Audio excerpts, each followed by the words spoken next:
Hello friends, आज की ताज़ा खबरों में आप सभी का स्वागत है। झारखंड की तमाम छोटी बड़ी खबर इस वीडियो में देखने को मिलेगी। सबसे पहले बड़ी खबर, कोरोना की हालात पर पीएम मोदी ने की बैठक। एक बड़ी खबर की देश के कई राज्यों में कोरोना महामारी के फिर से पैर पसारने से चिंतित प्रधानमंत्री नरेंद्र मोदी के मुख्यमंत्रियों के साथ एक अहम बैठक की और पीएम मोदी ने अपने संबोधन में कहा है कि कोरोना के हालात के मामले में भारत की स्थिति कई अन्य देशों से बेहतर है। इसके साथ ही पीएम मोदी ने कहा है कि देश को एक बेहतर वैक्सीन मुहैया कराएंगे। बैठक में कोरोना के 8 सबसे प्रभावित राज्यों के मुख्यमंत्रियों के साथ साथ अन्य राज्यों के मुख्यमंत्रियों ने भाग लिए थे। साथ ही पीएम मोदी ने कहा है कि वैक्सीन कब आएगी इसका वक्त हम तय नहीं कर सकते हैं, बल्कि ये वैज्ञानिकों के हाथ में है। लेकिन उन्होंने कहा है कि हम देश को बेहतर वैक्सीन मुहैया कराएंगे। इसी के साथ ही अगली बड़ी खबर, टेट पास करने पर ही 48,000 पारा शिक्षकों को मिलेगा वेतनमान। एक बड़ी खबर की राज्य के लगभग 48,000 पारा शिक्षक टेट पास कर अस्थायीकरण और वेतनमान पा सकते हैं।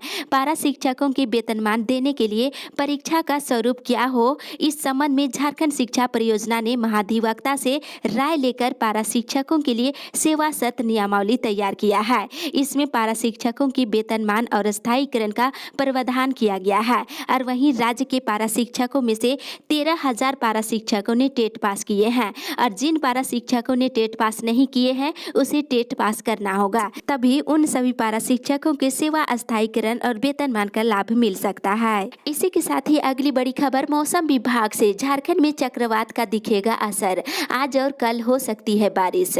मौसम विभाग के अनुसार वर्तमान में किसी प्रकार का साइक्लोनिक सिस्टम राज्य के ऊपर बनता हुआ नहीं दिख रहा है, लेकिन बंगाल की खाड़ी में कम दबाव का क्षेत्र बना हुआ है जो चक्रवात का रूप लेकर तमिलनाडु के तटीय क्षेत्र में प्रवेश कर गया है। इसका असर झारखंड के कई जिलों में देखने को मिलेगा। इससे 25 और 26 नवंबर को राज्य के उत्तरी जिलों में बारिश होने की संभावना है। इसी के साथ ही अगली बड़ी खबर, झारखंड कोरोना अपडेट्स। झारखंड में पिछले 24 घंटे के दौरान 233 कोरोना के नए मरीज मिले हैं। इसके साथ ही 2 और नए संक्रमित मरीजों की मौत हो गई, जिसमें बोकारो, रांची से एक मरीजों की मौत हो गई है।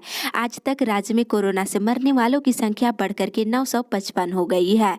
और पिछले 24 घंटे के दौरान बोकारो से 11, चतरा से 3, देवघर से 11, धनबाद से 13, दुमका से 5, पूर्वी सिंहभूम से 28, गढ़वा से 5, गिरिडीह से 3, गुमला से 4, जामताड़ा से 2, खुट्टी से 4, कोडरमा से 3, लातेहार से 1, लोहरदगा से 3, पलामू से 1, रामगढ़ से 27, रांची से 93, साहेबगंज से 5, सरायकेला से 3, सिमडेगा से 2 और पश्चिमी सिंहभूम जिले से 6 नए मरीज मिले हैं। इसके साथ ही राज्य में कोरोना मरीजों की संख्या बढ़कर के 1,07,921 हो गई है। इसी के साथ ही अगली बड़ी खबर, मैट्रिक इंटर के प्रश्नों में होगा बदलाव। एक बड़ी खबर की अगले साल होने वाली मैट्रिक और इंटरमीडिएट की परीक्षा के प्रश्नों में बदलाव किए जाएंगे। एक तरफ जहां ऑब्जेक्टिव प्रश्नों की संख्या बढ़ाई जाएगी, वहीं सब्जेक्टिव प्रश्नों में ज़्यादा विकल्प दिए जाएंगे। इसके लिए स्कूली शिक्षा और साक्षरता विभाग CBSE समेत दूसरे राज्यों की परीक्षा के पैटर्न का अध्ययन कर रहा है। इस महीने के अंत तक इस पर अंतिम निर्णय लिए जाने की संभावना है और मैट्रिक इंटर की परीक्षा 2021 की मार्च में होने की संभावना है। इसी के साथ ही अगली बड़ी खबर, बंगाल, झारखंड, बिहार के यात्रियों के लिए खुशखबरी। 1 दिसंबर से चलेगी 6 स्पेशल ट्रेन। एक बड़ी राहत की खबर की बंगाल, झारखंड, बिहार के लिए पूर्वी रेलवे 1 दिसंबर से 6 स्पेशल ट्रेनों का परिचालन शुरू कर रही है। 2 ट्रेनें सियालदह, हावड़ा से खुलेगी, जबकि 1 ट्रेन मालदा से और 1 train Bhagalpur, Ranchi special train खुलने जा रही है। पूर्वी मध्य रेलवे से मिली जानकारी के अनुसार इन सभी ट्रेनों में किराए के साथ स्पेशल चार्ज यात्रियों से लिया जाएगा। इन सभी ट्रेनों का परिचालन लॉकडाउन के बाद किया जाना था और यात्रियों की मांग को देखते हुए 6 स्पेशल ट्रेनों का शुरुआत की जा रही है। इन ट्रेनों की बुकिंग 26 नवंबर से शुरू होगी। इसी के साथ ही अगली बड़ी खबर, यूनिवर्सल फूड सिक्योरिटी से मिलेगा हर गरीब को अनाज। एक बड़ी खबर की छत्तीसगढ़ और उड़ीसा की तर्ज पर झारखंड में भी सभी को अनाज देने की तैयारी चल रही है। इसके लिए राज्य सरकार universal food security system system लागू करने पर विचार कर रही है। खाद्य आपूर्ति मंत्री ने बताया है कि राज्य में कई गरीब योजना से वंचित हो रहे हैं। इसी वजह से राज्य सरकार यूनिवर्सल फूड सिक्योरिटी सिस्टम लागू करना चाहती है। इस सिस्टम के लागू हो जाने से राज्य के ग्रामीण और शहरी क्षेत्र के गरीबों को अनाज मिल सकता है। इसी के साथ ही अगली बड़ी खबर, बिना मास्क के दिखे तो शीघ्र कराई जाएगी कोरोना जांच। एक बड़ी खबर की बिना मास्क के घर से निकलते हैं तो संभल जाइए, क्योंकि राज्य सरकार ने राज्य में मास्क जांच शुरू कर दिया है। बिना मास्क के नजर आए तो जिला प्रशासन तत्काल आपको कोविड-19 का जांच कराएगा। ये बिल्कुल अनिवार्य है। और वहीं पाकुड़ में 24 नवंबर से 30 दिनों तक मास्क जांच अभियान चलाया गया है। बिना मास्क के पाए जाने पर जुर्माना वसूला जाएगा। साथ ही पूर्वी सिंहभूम में बिना मास्क के पकड़े जाने पर 500 रुपये जुर्माना वसूला जा रहा है। वहीं बिहार में कोरोना की दूसरी लहर की आशंका को देखते हुए 10 दिनों का हाई अलर्ट जारी कर दिया गया है। और साथ ही इधर महाराष्ट्र में दिल्ली, राजस्थान, गुजरात और गोवा से आने वाले लोगों के लिए कोरोना की नेगेटिव जांच रिपोर्ट अनिवार्य कर दिया गया है। ऐसा नहीं होने पर उस राज्य में प्रवेश नहीं दिया जाएगा। इसी के साथ ही अगली बड़ी खबर, मनरेगा का टोल फ्री नंबर जारी, कर सकते हैं शिकायत। मनरेगा से जुड़ी जानकारी और शिकायतों के तुरंत समाधान के लिए टोल फ्री नंबर जारी किया गया है। ये जानकारी उप विकास आयुक्त ने दिए हैं। उन्होंने बताया है कि मनरेगा के अंतर्गत ग्रामीणों को जानकारी देने और शिकायतों के तुरंत समाधान के लिए ग्रामीण विकास विभाग के द्वारा टोल फ्री हेल्पलाइन नंबर जारी किया गया है। नंबर का प्रयोग कर मनरेगा के तहत संचालित योजनाओं की जानकारी, शिकायत या सुझाव विभाग तक भेज सकते हैं। इसी के साथ ही अगली बड़ी खबर, पूर्वी सिंहभूम में अब फिर से बंद होंगे मॉल और बाजार। एक बड़ी खबर की दिल्ली समेत दूसरे राज्यों में कोरोना के बढ़ते संक्रमण से झारखंड सरकार ने तो अलर्ट जारी कर ही दिया है। वहीं पूर्वी सिंहभूम जिला प्रशासन एक कदम आगे चल रहा है। आंशिक लॉकडाउन की प्रक्रिया पर काम चल रहा है। इसके लिए जिला प्रशासन की टीम बाजार का निरीक्षण कर रही है। जिस बाजार और मॉल में भीड़ नियंत्रित नहीं होगी उसे दोबारा 1-2 सप्ताह के लिए बंद कर दिया जाएगा। इसके अलावा रेलवे स्टेशन पर कोरोना की जांच की प्रक्रिया चल रही है। ट्रेन से उतरने वाले हर एक व्यक्ति की जांच की जा रही है। और जिला प्रशासन ने बस स्टैंड में भी बस संचालकों से यात्रियों की ट्रेवल हिस्ट्री रखने का निर्देश दिया है। इसी के साथ ही अगली बड़ी खबर, दिसंबर में होगी असिस्टेंट प्रोफेसर की नियुक्ति।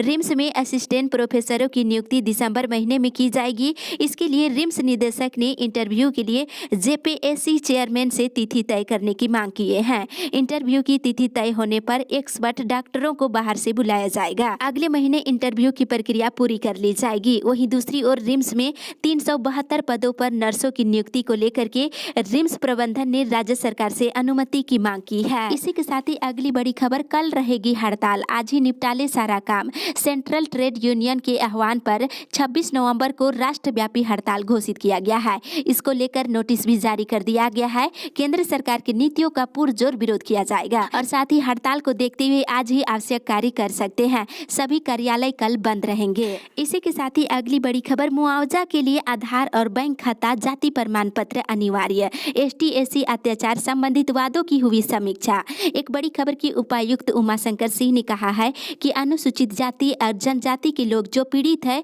उनको विभिन्न मामलों में मुआवजा के लिए बैंक का खाता नंबर और आधार कार्ड देना जरूरी है।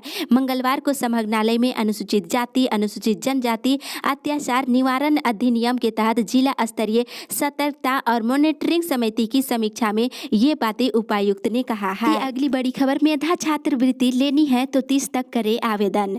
राष्ट्रीय साधन सह मेधा छात्रवृत्ति परीक्षा में सफल विद्यार्थियों को 30 नवंबर तक नेशनल स्कॉलरशिप पोर्टल पर ऑनलाइन आवेदन जमा करना है। आवेदन जमा नहीं करने वाले विद्यार्थी राष्ट्रीय साधन सह मेधा छात्रवृत्ति परीक्षा में सफल होने के बावजूद भी छात्रवृत्ति से वंचित रह जाएंगे। तो 30 नवंबर तक आप आवेदन कर सकते हैं। इसी के साथ ही अगली बड़ी खबर, ST/SC प्रोन्नति के मामले में निर्णय जल्द। एक बड़ी खबर की राज्य सरकार की ST/SC वर्ग के अधिकारियों और कर्मचारियों की प्रोन्नति को लेकर विधानसभा की विशेष कमेटी ने मंगलवार को मुख्यमंत्री हेमंत सोरेन के साथ बैठक की है। मुख्यमंत्री ने कमेटी के सदस्यों को भरोसा दिलाया है कि इस मामले में सभी पहलुओं की समीक्षा की जाएगी और किसी के साथ अन्याय नहीं होगा। सरकार जल्द ही इस मामले को लेकर निर्णय लेगी। इसी के साथ ही अगली बड़ी खबर, विस्थापितों ने प्रबंधन से मांगा नियोजन सहित अन्य मांगों को लेकर विस्थापित संयुक्त मोर्चा के बैनर तले विस्थापितों ने मशाल जुलूस निकाला और जुलूस जुलूस में विस्थापितों ने कहा है कि रोजगार की तलाश में दूसरे राज्यों की ओर पलायन कर रहे हैं। इसके बावजूद भी प्रबंधन विस्थापितों का नियोजन नहीं कर रही है। अगर प्रबंधन हमारी मांगों को पूरा नहीं करती है तो मोर्चा चरणबद्ध आंदोलन कर प्रबंधन का विरोध करेगा।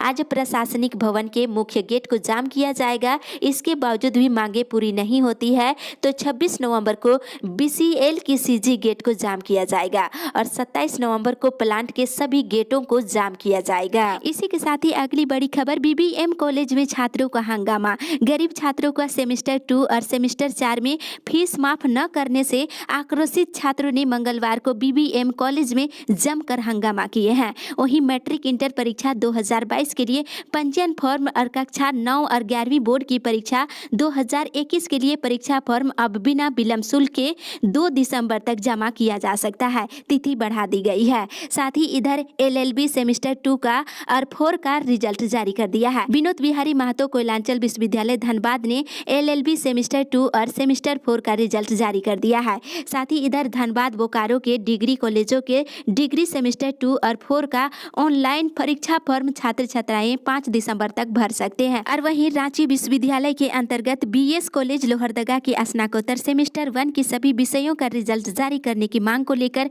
मंगलवार को छात्रों ने जोरदार तरीके से प्रदर्शन किया है। इसी के साथ ही अगली बड़ी खबर, 5000 से ज्यादा बकाया रहने पर कटेगा कनेक्शन। एक बड़ी खबर की बिजली बिल भुगतान को लेकर के कार्रवाई शुरू हो गई है। जिन उपभोक्ताओं का 5000 से अधिक बिजली बिल बकाया हुआ है उन सभी उपभोक्ताओं का बिजली कनेक्शन काट दिया जाएगा। इसलिए समय रहते ही बिजली बिल का भुगतान करें। साथ ही इधर हजारीबाग जिले के 17 बकायेदारों का बिजली कनेक्शन काट दिया गया है। साथ ही सहायक अभियंता ने उपभोक्ताओं से अपील किया है कि जिन उपभोक्ताओं के पास 5000 से ज्यादा बिल बकाया हुआ है समय रहते ही भुगतान कर दे, नहीं तो उसका कनेक्शन काट दिया जाएगा। इसी के साथ ही अगली बड़ी खबर, कोरोना के आरटीपीसीआर टेस्ट को कम करने की मांग। दुनिया में कोरोना की कहर जारी है। भारत में कोरोना वायरस के मामले 91 लाख को पार कर गया है। कोरोना वायरस महामारी के बीच महंगे टेस्ट को लेकर सुप्रीम कोर्ट में मामला पहुंच गया है। सुप्रीम कोर्ट ने मंगलवार को पूरे भारत में समान रूप से कोविड-19 के लिए आरटीपीसीआर टेस्ट के लिए अधिकतम दर तय करने के लिए जनहित याचिका पर केंद्र की प्रतिक्रिया मांगी है। कोरोना के आरटीपीसीआर टेस्ट की कीमत पूरे देश में एक समान करने की मांग की गई है। अलग अलग राज्यों में टेस्ट की कीमत 900 से लेकर 2800 रुपये तक है। इसे 400 रुपये रखने की मांग की गई है। इसी के साथ ही अगली बड़ी खबर, समय पर धान की खरीदारी नहीं होने से किसान परेशान। राज्य के हर जिले में स्थित लैंपस कार्यालय में सरकार के द्वारा निर्धारित मूल्य पर अब तक धान की खरीदारी शुरू नहीं हो सकी है, जिसके कारण स्थानीय किसान बिचौलियों के हाथों धान बेचने को मजबूर है। किसानों को अपना धान औने पौने दाम में बिचौलियों को बेचना पड़ रहा है, जबकि राज्य सरकार के द्वारा किसानों से धान अधिप्राप्ति को लेकर सभी लैंपस कार्यालयों में धान क्रय की योजना थी, जो विफल होता हुआ दिख रहा है। बता दें, लोहरदगा जिले के भंडारा में सरकारी दर पर धान क्रय नहीं होने से किसान 1100 से 1200 रुपये प्रति क्विंटल धान की बिक्री कर रहे हैं। यदि समय पर धान की खरीदारी शुरू हो जाती तो सरकार के द्वारा निर्धारित दर से धान की बिक्री होने से किसानों को ज्यादा फायदा होता। इसी के साथ ही अगली बड़ी खबर, यात्रा मेला का नहीं होगा आयोजन। कोरोना संक्रमण की राज्य में दूसरी लहर से लोग धीरे धीरे सावधान हो रहे हैं। ऐसे में कोरोना का असर एकादशी में रांची समेत राज्य के कई जिलों में लगने वाले मेला पर भी देखने को मिल रहा है। कई समितियों ने यात्रा मेले के आयोजन नहीं करने का निर्णय लिए हैं। कार्तिक एकादशी को लगने वाला मेला नहीं लगाया जाएगा। वहीं ठाकुर गांव के बुढ़मू प्रखंड में 2 दिवसीय ऐतिहासिक देव उत्थान यात्रा 26 नवंबर को लगने वाले मेला को नहीं लगाने का निर्णय लिया गया है। इसी के साथ ही अगली बड़ी खबर, पेंशनर्स 1 जनवरी को मनाएंगे काला दिवस। भारत सरकार की ओर से 1 जनवरी 2004 को पुरानी पेंशन समाप्त कर नई पेंशन की नीति लागू की गई है, जबकि झारखंड सरकार ने 1 दिसंबर 2004 को पुरानी पेंशन व्यवस्था को समाप्त कर दी थी। नेशनल पेंशन सिस्टम को लागू कर दिया गया है। इसी के विरोध में 1 दिसंबर को पूरे राज्य के सभी विभागों के कर्मचारी और पदाधिकारी काला दिवस के रूप में मनाते हुए कार्य करेंगे। इसी के साथ ही अगली बड़ी खबर, 26 को हड़ताल पर अड़ी यूनियन। सीसीएल ने दिया वेतन कटौती का चेतावनी। एक बड़ी खबर की देश के प्रमुख मजदूर संगठनों के आह्वान पर 26 नवंबर को होने वाली देशव्यापी हड़ताल में बारी बारी से सभी उद्योग और कंपनियों के मजदूर कर्मचारी शामिल हो रहे हैं। इस बीच सीसीएल ने 26 नवंबर को ड्यूटी पर नहीं आने की सूचना पर कर्मचारियों को वेतन काटने की चेतावनी दिया है। और साथ ही इधर पेंशन फंड के लिए कोयला 10 रुपये प्रति टन हुआ महंगा। पेंशन फंड के लिए 1 दिसंबर से कोयला प्रति टन 10 रुपये महंगा हो जाएगा। कोल इंडिया ने इससे संबंधित आदेश मंगलवार को सभी आनुषंगिक कंपनियों को जारी कर दिया है। प्रति टन 10 रुपये से जो अतिरिक्त आमदनी होगी वह CMPF पेंशन फंड में जमा हो जाएगा। इसी के साथ ही अगली बड़ी खबर चलते चलते आपको बता दें, रिटेल सेक्टर में 2024 तक मिलेगी 30 लाख नौकरियां। एक बड़ी खबर की देश के सकल घरेलू उत्पाद में 10% हिस्सेदारी रखने वाले रिटेल सेक्टर में अगले 4 साल में 30 लाख नौकरियां निकाल सकती है। और साथ ही इधर अयोग्य सरकार की वजह से खाली हुआ खजाना। मुख्यमंत्री हेमंत सोरेन पर आरोप लगाते हुए सांसद जयंत सिन्हा ने कहा है कि राज्य का खजाना खाली हो गया है। वर्तमान सरकार की अयोग्यता और इसकी गलत नीतियों के कारण ऐसा हो रहा है। और साथ ही इधर शिक्षक नियुक्ति में आरक्षण पर सरकार से जवाब तलब। झारखंड हाईकोर्ट के जस्टिस SK द्विवेदी की अदालत में मंगलवार को हाई स्कूल शिक्षक नियुक्ति मामले में दाखिल याचिका पर सुनवाई हुई। सुनवाई के बाद अदालत ने राज्य सरकार और JSSC से जवाब मांगा है। मामले की अगली सुनवाई 4 सप्ताह के बाद होगी। और वहीं आरक्षण की मांग को लेकर हुआ उपवास। पिछड़ा वर्ग को 27% आरक्षण देने और वेश्या आयोग का गठन करने के साथ ही छोटे दुकानदारों और व्यवसायियों को 10 लाख तक के ऋण माफ करने की मांगों को लेकर वेश्या मोर्चा के द्वारा मोरहाबादी मैदान में उपवास कार्यक्रम किया गया। इस अपडेट में बस इतना ही। आगे की खबर के लिए आप हमारे साथ बने रहे।